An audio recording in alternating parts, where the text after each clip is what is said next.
Magpapasko na pala. Pero bakit parang hindi ko naman dama? Hindi na katulad ngayon ng Pasko sa mga nagdaang taon. Kung may babalik ko lang dati, siguro ay ginawa ko na. Hays, makatulog na nga.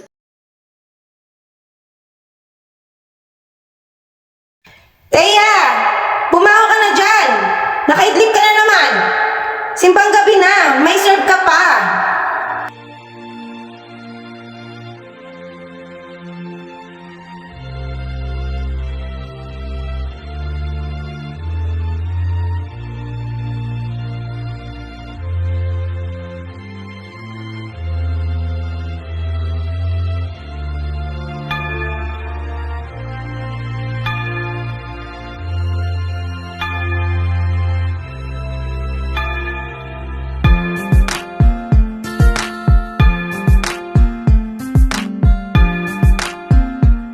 Teya, bumaba ka na sa simbahan. Bigyan mo muna ng pera yung nangangaroling.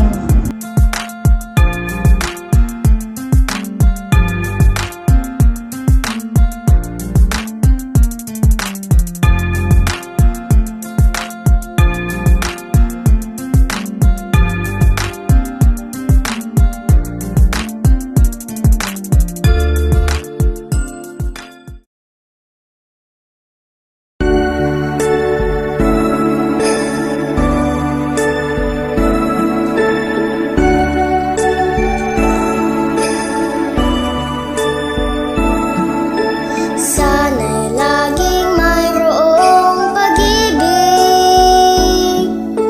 sa apat na sulok ng daigdig.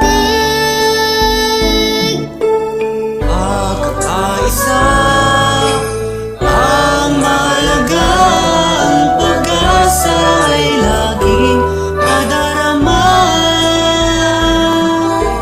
Huwag ipagkait ang pangunawa.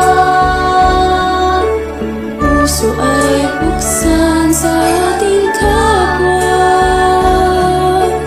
Ang nalulungkot ay bigyang pansin. Ang Pasko ay sama-samang salubungin. Di ba't ang Pasko ay para sa lahat? Magmahal ang magbigayan upang maging ganap. Di ba't ang Pasko ay para sa mundo? Pag-ibig ay babakarin ating totoo.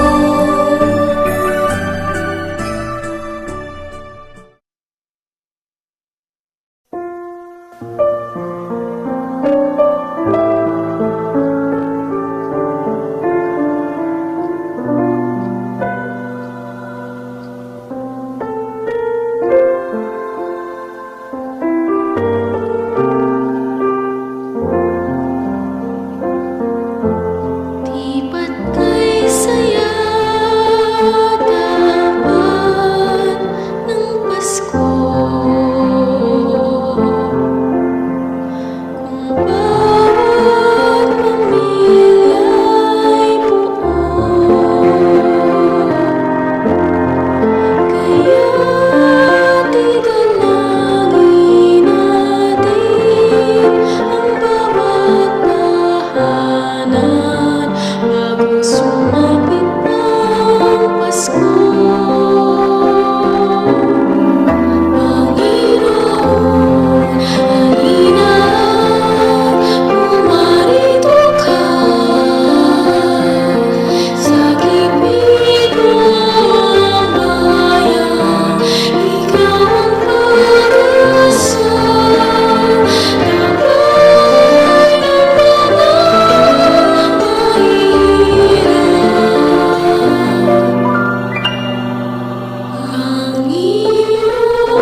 Marahil nga, habang tumatanda ay nakakalimutan na natin ang kahulugan ng Pasko.